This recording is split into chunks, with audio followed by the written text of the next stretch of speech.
All right, back to Katie Pavlich, whose mic was controlled by the mainstream media. Our mics are now in place.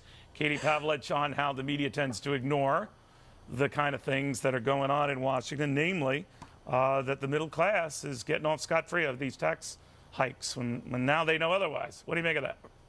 Right. So the White House sent out an email yesterday to supporters saying, thank you for helping us not getting taxes raised on the middle class through our My2K program. That was a Twitter hashtag that they used for people to write what they would do with $2,000 and how they were going to miss that money if we went over the fiscal cliff. The media blew it up, said middle-class families are going to pay $2,000 more in taxes if we go over the fiscal cliff and don't get a deal. And here we are after the fiscal cliff. 77% of households are seeing an increase in taxes of an average of $1,600, and the media is nowhere to be found. Now, many in the media, including us, but not just us, said that, look, the payroll tax is going away and you will pay more, but they weren't joined at the hip. In other words, they said, yes, the big tax story is that the rich are going to pay more, some of them a lot more, but that you are left out of this sort of tax-ageddon thing, when in fact, by taking away the payroll tax cut, everyone's going to be feeling something. Right. Well, I think that the media, not, of course, your show, Neil, but the rest of the media dropped the ball in the sense that they didn't really talk about this payroll tax like it didn't expiring. Matter, like it was an ancillary Like it wasn't event. A big deal. Right. It was just, change that they weren't going to miss.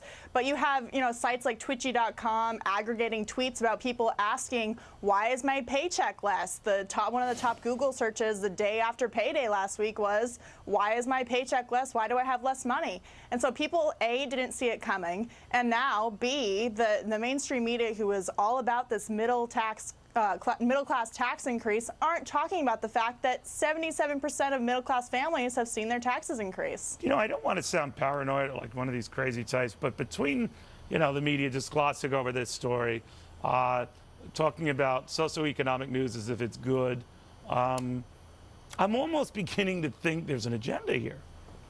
Really? Well, I'm glad that you brought that up, because in the White House email that David Plouffe, White House advisor, sent out yesterday to supporters, he actually said, reporters are writing about your My2K stories on Twitter. They're talking about how you would miss that money. And so the White House knows they can use the media to promote their agenda. And when the White House sends out an email saying, thank you for allowing us to keep middle class tax increases down, the media is not reporting that because they automatically go with taxes haven't been increased on the middle class, even though the opposite is true. Could you imagine the other way around? And we got thank you letters from the prior occupant of the White House commending blah, blah, blah. Man, oh man, be like, stinker, you know No. what. Katie, thank you very, very Thanks, much. Neil. Katie Pavlich.